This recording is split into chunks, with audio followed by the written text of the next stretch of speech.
Welcome to another edition of Ian Cameron's Football Frenzy. It is CFL Week 8 this week, and no guest this week, just you and I to talk about Week 8. And I basically gave you a loud and clear message and warning before recording this show earlier today on Twitter, saying, if you're looking for strong bets and you're looking for strong opinions from me on this card this week in the CFL, you're going to be in for a disappointment. I think this is a horrible card. I think this is a very, very tricky card. I think it's a bunch of matchups where you've got teams I'd like to bet against this week playing each other. You've got teams that I want to bet on this week playing each other in certain circumstances. And to me, it's just not a board where I see a ton of great bets out there. But we're going to break down every game like we always do here in CFL Week 8.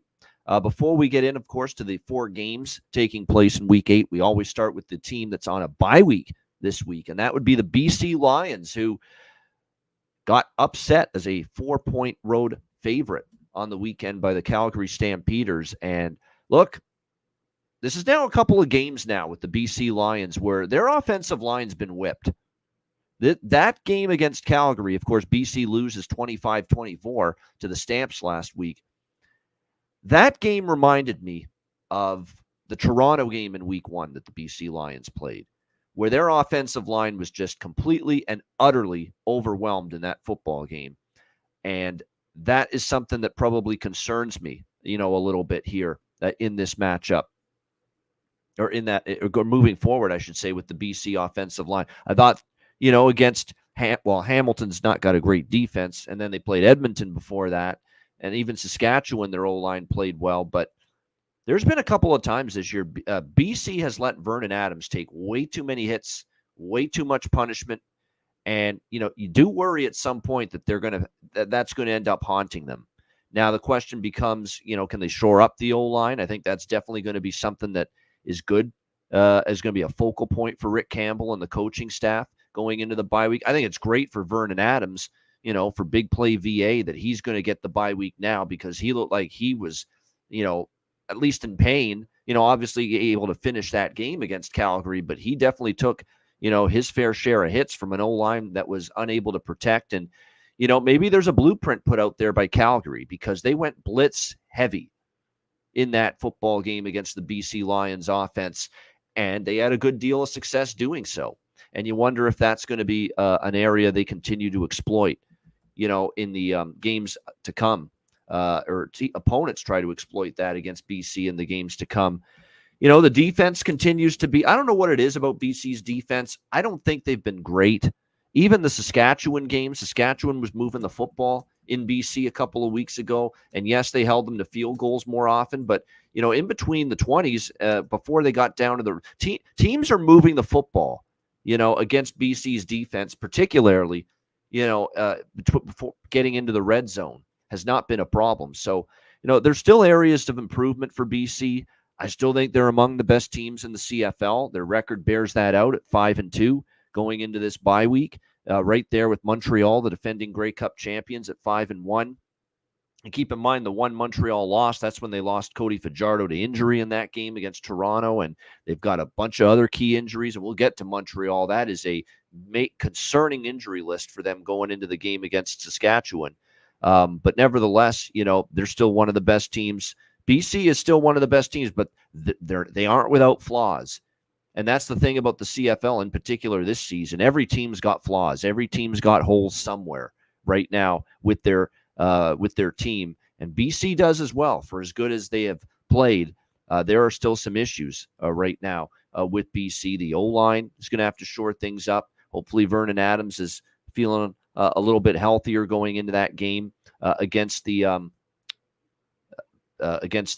coming out of the bye week against Winnipeg next week. So, like I said, there's definitely some things to correct, and things to work on, things to get better for the BC Lions going into their next game following the bye week against the Winnipeg Blue Bombers. All right, let's get into Week 8, and we will begin with a return to Thursday night football. There was no Thursday night CFL game last week, but we're back to the Thursday night, Friday night, Saturday night, Sunday night schedule this week. One game per night. I like it like that, so I'm glad they went back to it. And it's a good one on Thursday night, at least record-wise. A pair of 5-1 teams going at it. The Saskatchewan Roughriders and the Montreal Alouettes. We've got Montreal now 3.5-point home favorites in this game, 48.5 being the total. We've seen a lot of back and forth here. There's been all kinds of injury concerns really on both sides going into this matchup on Thursday night between these two teams. Let's start with Saskatchewan. And I think the big two injuries for them, both of them on the actually, there's also a key defensive back, Amari Henderson, out for them as well. It looks like for this game, if I'm not mistaken. No, actually, he's good to go. It's really two main injury concerns, both of them on offense. AJ Ouellette, starting running back, is out. Normally, you'd think that's a big deal, but to be quite honest with you, it's been an underwhelming start to the year for AJ Ouellette, which we thought was going to just give Saskatchewan such a great opportunity to have success running the football. And to be quite honest with you, Saskatchewan hasn't been all that great in terms of producing on the ground this season. And the stats bear that out. Saskatchewan's only seventh in the CFL rushing the football this year, running at seventh, 80.3 yards per carry, or 80.3 rushing yards per game, I should say, for this Saskatchewan team. And the one thing about Saskatchewan is if you look at their roster, they do have some decent options in the backup role at running back. So, they haven't been able to run the football all that great, even with AJ Ouellette on the field. So, it's a big loss, but I don't think you want to go overboard talking about how big of an absence it is. Kean Schaefer-Baker is still out with the shoulder injury as well for Saskatchewan. They do miss him. Although I will say this about Saskatchewan. Now, last week, their offense, it was ugly, 19-9. But they've got some receivers there. Even with Schaefer-Baker going down in that game to injury, that's where he got hurt last week against Winnipeg. You still have Sean Bain Jr., you still have Samuel Emelis, and this Ajo, one of the best names you'll ever hear. He is the guy that has stepped up without KSB last week, and what a game he had. 4 receptions, 110 yards. I would think if you're betting props or you're betting fantasy CFL this week, Ajo is probably a good value option for the Saskatchewan Roughriders, because I was very impressed. He's got great speed. He's got good hands. He's got that good combination to be a very, very dangerous and very effective receiver here in the CFL. So I really liked what I've seen from him going in to this first starting opportunity here, and he'll be on the field in this game for Saskatchewan. Saskatchewan 5-1 straight up, 5-1 against the spread. Montreal 5-1 straight up, but only 3-3 against the spread. So that's the difference between these two teams. Montreal, especially the last couple weeks, they haven't been. There's been no value. There's been no bargain to back Montreal. The game against Calgary, they came from behind and won 30-26, but they didn't sniff a point spread cover in that game. And then against Toronto before the bye week, 37-18. They lose Cody Fajardo to injury in that game. Caleb Evans has to take over. And they've also, on the Montreal side, their injury situation still concerning.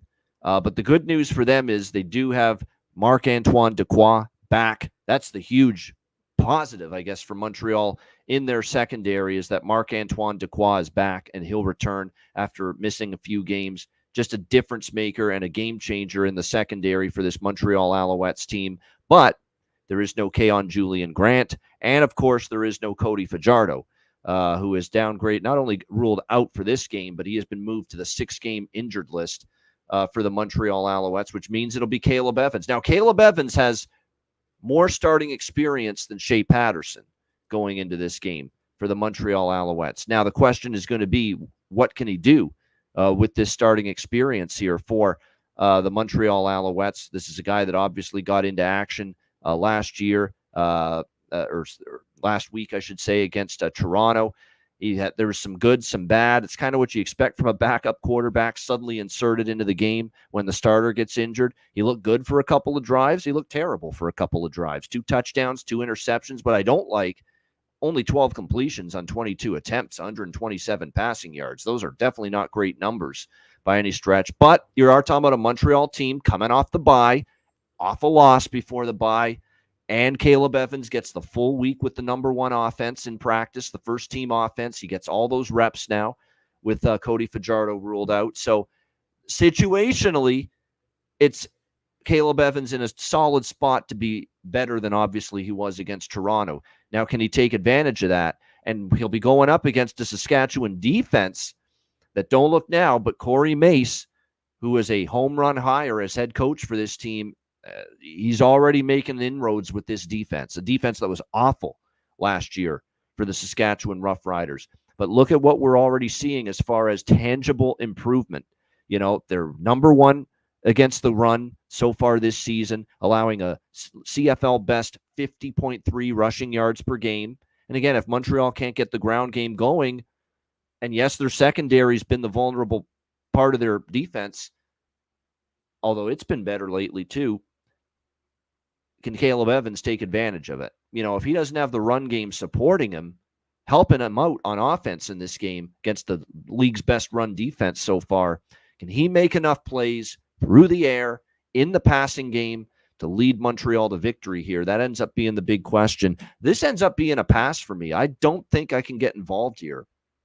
Put it this way, Montreal at one point was as low as -1.5, -1.5 in this game. You can't take Montreal now. You just can't do it. You can't take 3.5, 4. You can't take a bad number like that and expect to be successful long term. For me, this is now at a place where it's Saskatchewan or nothing, and I can't say I'm in love with the situationals as far as Saskatchewan is concerned. They're going on the road. We've only seen Shea Patterson start one road game. Now, albeit it was at BC, which I think is a bit of a healthier team than Montreal right now, but still a double-digit loss in that game. He was okay, but they bogged down in BC territory. They had to settle for field goals. He wasn't bad. He wasn't terrible, Shea Patterson, but he didn't light it up either against BC. And now he's going on the road against a defense that gets that ball hawk in the secondary, Marc-Antoine Dequoy back. Defense that I don't think was very happy with the two games they played going into the bye week when they barely survived Calgary, and then they had the first loss of the season against Toronto. So the situationals coming out of the bye off a loss point toward Montreal here. But again, you're talking about 3.5, 4. And normally at this point, and this could be Winnipeg, Saskatchewan all over again. The money pours in against Saskatchewan again, and you just take Saskatchewan at the best number you could find. That's kind of the way I lean, but it's not with any sort of strong conviction, because I do think there's things that favor Montreal matchup-wise and intangibly as far as coming off the bye and Caleb Evans finally getting time to prepare. And then there's also something else I looked at. Last year, these teams played in August in Montreal. Montreal with a 41-12 whipping over the Saskatchewan Roughriders in that game. Now, granted, it was Jake Dolegala at quarterback for Saskatchewan, but important to note that for Montreal, Caleb Evans was the quarterback for them in that game against this Saskatchewan team last year. Now, he only threw for 149 yards and completed 8 passes. They ran the football decently. They did have a lot of, defensive scores, special team scores as well. The Alouettes in that game against Saskatchewan in that 41-12 victory. So that's important to keep in mind. They had a defensive touchdown as well in that victory. 41-12, yet Caleb Evans only threw for 149 passing yards in that victory. So bit of a misleading final score, but he wasn't that bad. I mean, 8 for 13, 1 touchdown, 1 interception. Did have experience playing this team, albeit this isn't the Corey Mace defense he faced last year. This was the much worse Saskatchewan defense than what we're seeing lately. So that's a really tricky game, especially with where the number is. I think you could have maybe gotten Montreal a decent number. I'm not even sure I would have bet Montreal at the opener, let alone 3.5. I definitely could only lean to Saskatchewan now at the current number, but probably going to end up being a pass for me this game overall. I think it's probably an under. Here's the problem, though. I could see Caleb Evans throwing a pick 6. I could on the road, against a solid enough defense, especially with Dequoy back in the secondary. I could see Shea Patterson making a mistake or two and pick 6, or kind of like we saw with Cam Dukes against Saskatchewan a couple weeks ago against this Riders defense. I just worry that you're going to get cheap scores, defensive scores that could really hurt you if you're on the under in this game. But I think as far as asking these two offenses to move up and down the field against one another, I'm not sure either offense is going to be doing that in bunches here in this game. So still would lean to the under here in a game that, as of right now, I won't be involved in other than watching it, of course. All right, next up, we've got Calgary and Ottawa. Friday night football. Friday night football tonight. We got Calgary, 1-point road favorites, 51.5 the total. What an interesting game this is to talk about, because I think if you look at things like just the overall team, just as far as strength of schedule, I think there's things that point to Calgary. Calgary has had to play BC twice already this year. Montreal, the defending Grey Cup champs. Okay, Winnipeg's not the same team this year, but you've had to play them twice, including once in Winnipeg. You've had a pretty challenging schedule to this point, and you've come out of it 3-3, including a very nice win at home against BC, 25-24. And you've covered 4 straight. Calgary 4-0 against the spread coming into this football game on Friday night against the Ottawa Red Blacks. So we'll see if they can keep it rolling here in this game on Friday night against Ottawa. I like and look, for as much as I've ridiculed and criticized Jake Mayer, let's give him some credit. He's playing well enough. Last few games, he's throwing the football better, 307 yards. He's negating mistakes. Overall, his numbers on the season, look, 71% completions, 11 touchdown passes already in 6 games.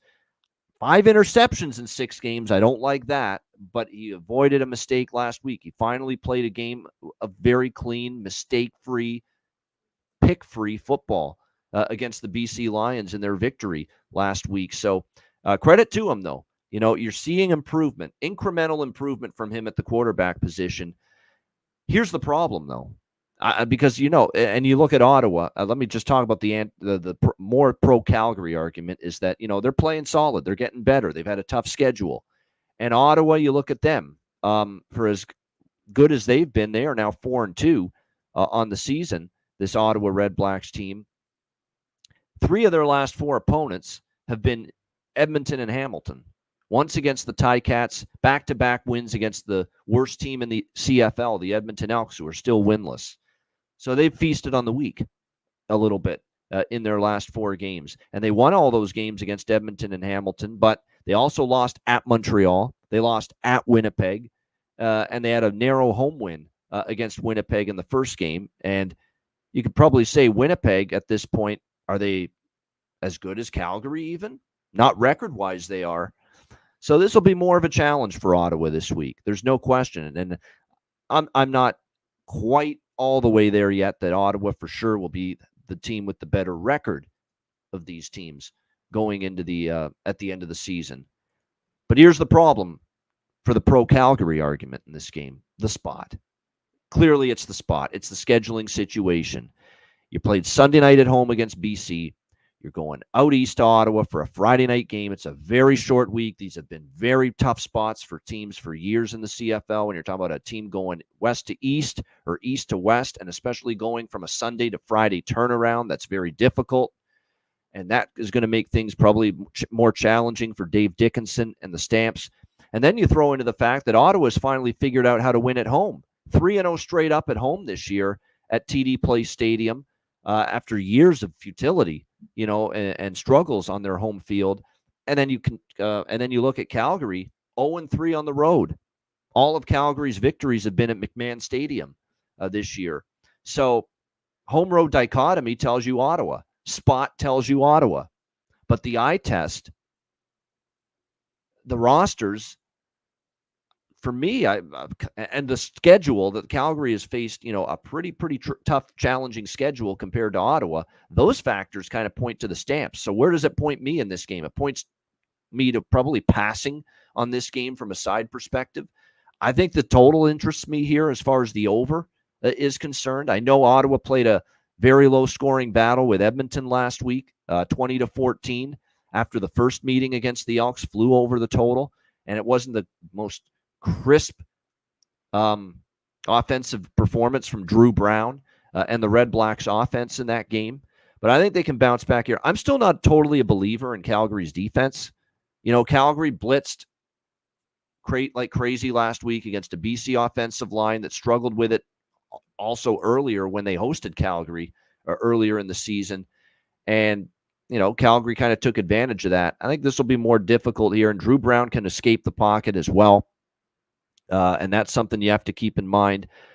These teams played a crazy 43-41 game the last time they played when it was in Calgary. My one fear with the over here is that the games in Ottawa between these two teams since 2018, 5 head-to-head meetings in Ottawa between the Stamps and the Red Blacks, all 5 of them have gone under, and none of them have come close to 51.5 points. So, I still think I would probably lean more toward an over here in this game. I think Jake Maier and the Stamps can move the ball on Ottawa, and I think vice versa. Ottawa can probably have some success moving the football against Calgary. So even though that head-to-head track record here in Ottawa of under does concern me a bit, I would still lean in the direction of the over here Friday night. And I think the weather is going to be great Friday night in southern and eastern Ontario as well. So shouldn't have any weather issues. I would lean under. I think the side is tricky. Put it this way, if I had to pick a side, I would take Ottawa. I just think it's too tough a spot for Calgary. I've got to probably side a little more with the spot. I still think Calgary might be a little bit more battle-tested, better team than Ottawa, but the spot's really, really tough. You're talking about laying a point on the road, a road favorite, traveling west to east, Sunday to Friday turnaround. That's difficult, especially when you're coming off a big game in the division and a big win like that. Down to the wire. I worry about Calgary a little flat here as well on Friday night. So I would lean Ottawa, but I don't know if I'm going to get there. And the over as well, I'm interested in. Remember, keep in mind the disclaimer before the show. This is a week I don't love anything on the board here in the CFL, but we got to throw out some opinions for you. Winnipeg and Toronto. We've got the Argos, 1-point home favorites, 49 the total in this one. This is probably one of the ones I like a little bit more. I'm going to dare Winnipeg to win on the road before I'm backing them. I'm not interested. I faded the steam with Saskatchewan last week against Winnipeg. I said that line moved too much. I didn't like Winnipeg at all laying 5 on the road at Saskatchewan last week. Sure enough, they lose outright 19-9. The offense was pitiful. Zach Collaros, after a better performance against Calgary at home, goes on the road against Saskatchewan, struggles mightily. There's just still issues with this Winnipeg offense. And now to make matters worse, Brady Oliveira's status is in doubt for this game. He's missed practice early in the week. He may not go. That would be a huge blow to this Bombers offense even more. The O-line hasn't played anywhere close to as good. And another thing, and I think a few pundits pointed this out on Twitter X, has Zach Collaros lost his arm strength? He is underthrowing these passes all of a sudden. He's lost a lot of zip. He's lost a lot of velocity. He's lost a lot of the mustard on his throws so far this season. And that was definitely on display against Saskatchewan. There were just balls. They were like ducks. They were like dying quails trying to get to the receiver. And, you're talking about a guy that's, as far as pass attempts are concerned in his career, he's had a ton of them now. He also had a lot of injuries a few years ago, and he's not getting any younger. He's well into his 30s now. We're getting to that point of Zach Collaros' career where it's nothing but downhill from here. And you have to wonder if Father Time is starting to knock on the door of Zach Collaros a little bit, because he has definitely showed signs of arm fatigue, lack of zip on his passes. I don't think his deep ball accuracy is anything like it used to be, even just a year ago. Never mind 5 years ago, a year ago, 2 years ago, the way this guy was able to just bing, bing, bing with the deep ball all over the football field. Wide throws, deep throws, throws to the post, you name it. He'd be able to make those 98% of the time. And we're just not seeing that kind of ability to throw the football from the pocket anymore from Zach Collaros, especially last week. Now, this week you're going against a Toronto secondary that's a little iffy, and they've kind of played that way all year, a little spotty as far as what we've seen from the Argo defense, especially in that secondary.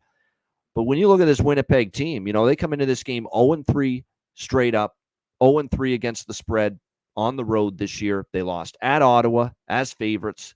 They lost at Calgary as favorites. They lost at Saskatchewan. Oh, yeah. Once again, as favorites. So not only are they 0-3 straight up and against the spread on the road this year, the Blue Bombers, they've lost all 3 of those games as favorites. So that is definitely something that would concern you here. Now, this time around, it's a pick 'em. In fact, they're actually a 1-point underdog. So you're only asking them to win the game. You're not asking them to win by margin. But they've just looked so terrible on the road, especially their offense, that I just don't think I can trust them here. Meanwhile, you have a Toronto team that's off a loss as well, 27-24 against my Ticats. And to be honest with you, it was a mistake-filled game by the Argos. They clearly did not play well. Credit Hamilton a little bit, but Toronto didn't play great. Cam Dukes, struggled again, to the point now where Ryan Dinwiddie has kind of opened things up in practice this week to a bit of a quarterback competition for the starting spot between Cam Dukes and Nick Arbuckle. It's going to be one of those two that gets the start here for the Argos. And I'm starting to think Ryan Dinwiddie might make the move to Arbuckle, because Nick Arbuckle came into that game against the Ticats, last Saturday, and he almost led them all the way back. And he played pretty well when he came into the game. So, and he does have a lot of CFL experience. He's been with Calgary, Ottawa, a bunch of teams in this league. So don't be surprised if Nick Arbuckle gets the nod here and Ryan Dinwiddie turns to him, as the starting quarterback for Toronto on Saturday night. And I actually think I think it's come to a point now with Dukes. He's not stretching the field enough. He's making a few more mistakes now. Maybe it's time you just sit him for a game and get Nick Arbuckle in there. Toronto's only got a couple of games before Chad Kelly, remember him, is ready to return from his half-season suspension. So, but the bottom line is Winnipeg's been bad enough on the road, and they've got Toronto here at home that are coming off a loss themselves. I could only look at the Argos here at a pick'em. I think the Argos can win this game. They're 2-1 at home. You look at head-to-head between these two teams. The Argos last year, or the Argos have actually played Winnipeg very well in Toronto. You look at the last 4 head-to-head meetings. Toronto's won in Toronto, I should say, the last 3. Toronto's won 2 of them, and the one Winnipeg victory was a 1-point win, 23-22, in a game where Toronto outgained Winnipeg 426 to 275. So this has not been a place where Winnipeg's, even the great Bombers teams of the last few years, have struggled against the Argos here at BMO Field in Toronto. So I think the Argos are the side I would look at here, 1-point home favorites. I'm not trusting Winnipeg on the road until they show me something away from home. Totals-wise, I think it's tough. I don't think I'm going to be involved in the total. I still think of Toronto as a bit of an over team, and there's no way I can think of Winnipeg as anything but an under team right now. 6-1 to the under on the season. Their offense only scored 9 points on the road at Saskatchewan, 19 points on the road at Calgary, 19 points on the road at Ottawa. They just haven't been very good offensively. Really all season they've kind of sputtered on offense, but it's been worse on the road. And when you haven't even cracked 20 points on the road offensively, like Winnipeg, it's hard to bet an over. So, but Toronto's kind of like an over team to me. And if they get Arbuckle in at quarterback, that could actually provide a little bit of a spark for their offense. So probably not involved in the total in this game, but from a side perspective, I do have some interest here in the Toronto Argonauts. It's also worth noting with Winnipeg's defense, they're not all what they've been in the past too. They gave up 37 points at home to Jake Mayer and the Stampeders, a couple weeks ago. So even the Winnipeg defense, especially in the secondary, look, they're not as experienced. Adam Bighill has lost a step or two. The pass rush isn't as good. If you take care of Willie Jefferson and block him, you basically take care of the Winnipeg pass rush. So still concerns both sides of the football here for this Winnipeg Blue Bombers team. The best part of their team right now is their kicker, Sergio Castillo. He's bombing these 58, 60-yard kicks every week. It's been a tough start to your season when Sergio Castillo is the best thing going for you. All right, next up, final game here for Week 8 in the CFL. Hamilton, Edmonton. We thought for a minute going into the week because, I wasn't sure they were going to beat Toronto. Maybe this would be a battle of the 2 winless teams in the CFL, but Hamilton winless no more. They get their first win of the season against the Argos last week. Edmonton still looking for their first win, and yet it's the winless Elks favored, and not just favored, but favored by more than a field goal. 3.5-point home favorites in this game. 52.5 the total in this one. I'm done laying points with Edmonton. Okay, I tried doing that 2 weeks ago, coming off a bye week when they played the Ottawa Red Blacks, and they had a lead and they fucking collapsed. And the kick out of bounds by Boris Beattie, we remember that game. And they just couldn't get the job done. I can't lay points with a winless team. I can't do it. Won't do it. But, you know, trust in Hamilton again. We'll see. I mean, that win against Toronto is not all it's cracked up to be. You know, they got the block punt early in the game from Antti Litre. They turned it into a touchdown. They had the scoop and score defensive touchdown as well early that gave them a big lead in the first half against the Argos. It's not like the offense moved it up and down the field. And then the defense started to struggle again late in the game, especially when Toronto made the switch to Nick Arbuckle at quarterback. So, but the bottom line is you're talking about now laying more than a field goal with a team that can't get out of their own way, has found ways to lose games repeatedly over and over and over again. You just cannot. We're now asking this team to win by margin, essentially, not just win their first fucking game of the season. We're asking them to win by margin. I can't trust them to do that. Last time I did, I paid the price. I ain't doing it again because I worry that it's going to be one of these deals. Well, okay, they start strong and find a way to lose again in the fourth quarter like they've done so many times. Of course, you could say Hamilton's blown a few games in the fourth quarter too. The Ottawa game, the Saskatchewan home game. They almost actually blew it last week against Toronto, but they did manage to hang on for their first win. It's still a mixed bag for Bo Levi Mitchell. You know, some good, some bad. It was nice to see that, you know, the defense finally stepped up against Toronto. A horrendous defense much of the season, but they certainly played better. It was a big step forward for the Ticat defense, but I still need to see more from that stop unit, you know, before I'm ready to say that they've certainly for sure turned things around. And when you look at Edmonton from a situational perspective, they fire Chris Jones after the first of the two games head-to-head against Ottawa. Jarius Jackson, offensive coordinator, becomes the interim head coach, former Notre Dame quarterback, longtime CFL quarterback, had a nice run with BC, remember, in his CFL playing days at the quarterback position. That was a tricky situation. You're playing the same team. It's a short week. You got to cram everything together. You got to fly from Edmonton to Ottawa from a Sunday night, playing on a Friday night.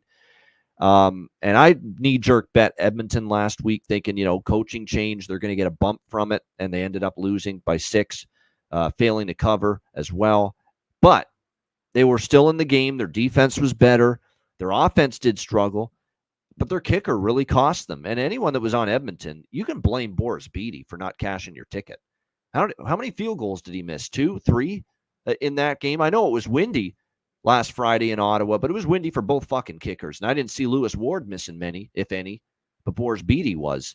Boris Beatty's becoming a problem. He had the horse shit kick out of bounds. Horse shit at a terrible time 2 weeks ago against Ottawa. He misses multiple field goals last week in the rematch against the Red Blacks. So, you know, he's got to figure it out and fix what's wrong with him right now, Boris Beatty.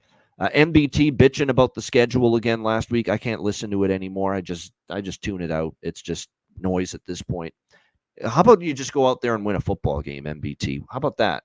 Instead of complaining about the schedule anymore. He complains about the schedule and everyone getting hurt, failing to acknowledge that Ottawa was in the same situation last week. You know, last I checked, you were playing the same team that you played Sunday and then had to play on a Friday. You didn't hear them bitching, you know, about it. So I can't listen to it anymore. That's a loser's mentality when the excuse machine comes out like it is for McLeod Bethel Thompson. That is definitely that's an excuse machine. That's you trying to deflect blame for your problems onto something or someone else, and that's a loser's way to go about it, in my opinion. So bad job by him. That was a bad game by him too. I thought he was not very good in that second game against Ottawa. We'll see how he fares here. You know, the situational element of this handicap, I get it.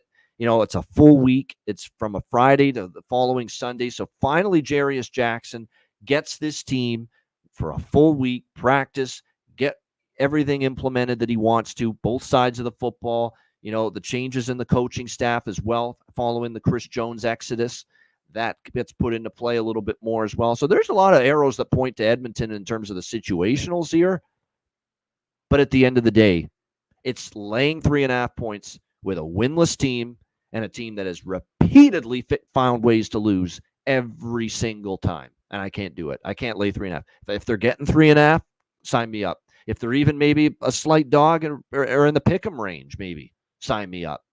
But laying 3.5, no, absolutely not. Laying more than a field goal with this team that cannot find a way to win. Until I see it, I cannot lay points with them. That being said, I ain't rushing to bet Hamilton either, coming off that first win. At this number, though, I could only look Ticats. I would lean over the total here. I know it was an under with both of these. It was 4-0 to the under last week in the CFL. You know what's crazy about the CFL the last couple weeks? 1 week every game goes over, 1 week every game goes under. That's kind of what we've seen here in this league the last couple weeks. Last week, week 7, every game stayed under the total. Every game. Week 6, I believe every game went over the total. I think week 5, we had 3 of the games, I believe, go over. Yes, 3 of the 4 games went over the total the previous week, too. But again, off a week of 4 overs, everything stayed under. And now we're coming off a week of all unders. Maybe the pendulum swings back to overs, although I'll be honest, the only 2 games this week that I would probably bet the over in are this game and the Calgary-Ottawa game, which we talked about earlier. I think Saskatchewan-Montreal might be an under. I have no opinion either way on the Winnipeg-Toronto total, but you're talking about a 6-1 under team struggles to score on the road. Maybe just because of that, maybe I'd lean under in Winnipeg-Toronto, but the 2 overs I had circled coming into the week were this game, Hamilton-Edmonton, and Calgary-Ottawa. So we'll see how that goes. Again, 4 unders last week. Does the pendulum swing back to the over this week? Because again, 2 weeks ago, all 4 games went over, and then the pendulum did swing last week, and we saw all 4 games stay under. So very, very interesting thing to observe here this week as far as the totals in week 8 here in the CFL. All right, there you go. That is week 8. Unfortunately, this is a card, like I said, I am not a big fan of it by any stretch of the imagination, but I hope I gave you some good opinions, good analysis as always on each game. Shout out to everyone tuning in to this edition of Ian Cameron's Football Frenzy. Hit the like button on the way out. Before we wrap up, a modest best bet recommendation here for week 8 because like I said, I'm not a huge fan of this card overall. So the modest best bet recommendation for me, and this tells you that there is no bias. Just because they're an arch rival doesn't mean we can't bet them. Just because they're an arch rival of the team I love and cheer for doesn't mean we can't use them as a best bet. And I'm going to go to Saturday night, and I'm going to use the Toronto Argonauts as my best bet. I'm going to dare the Winnipeg Blue Bombers to win on the road. 0-3 straight up, 0-3 against the spread on the road, and they have not cracked 20 points in any road game this season. That is not what I call a recipe for success playing away from home. I know they're off a loss. They're going to want to bounce back, but they have not been good on the road. Toronto's coming off a loss, so I know they're going to want to play well, and they're going to take this game seriously. Regardless of who's at quarterback, Dukes or Arbuckle for Toronto, I like the Argos here. I do not trust Winnipeg on the road right now. Toronto, money line for me, minus 114 is the best price out there. That is what we will go with here for best bet for CFL Week 8. Shout out to everyone joining us. A reminder, the subscriptions before we wrap up this show, 6 months, all sports discount. That is my full card, every day, every sport. $400 down to $250 US now through January. It includes the entire NFL and college football season, 22.2 units of profit, NFL and college football combined. It will include the NFL and college football season win totals and futures betting report, which will be released on Thursday, August 1st, next week. All my win totals, all my futures bets in both NFL and college football is a winning report last year. We're looking for more of the same this year. Get on board now with the 6 months all sports discount. And this discount still lasts for another month. It's valid until August 24th, the first day of the college football season. So you've got plenty of time to get on board with the 6 months all sports discount, $400 down to $250 US now through August 24th. The other Dub Club options are the usual price, the regular price, $75 for 1 month all sports, $200 3 months all sports, $750 1 year all sports. And then if you want not the full card, but you're more of a selective bettor, low volume bettor, then the best option is probably the new SoBet subscription that I have, which is my top plays and best bets only in all sports each day. $9.95 per month for that. Sign up at SoBet if you want just the top plays and the best bets from yours truly each and every day in every sport. All right, that's a wrap. Thanks for tuning in. I'm Ian Cameron. Enjoy CFL Week 8 and good luck. And thank you for watching another edition of Ian Cameron's Football Frenzy.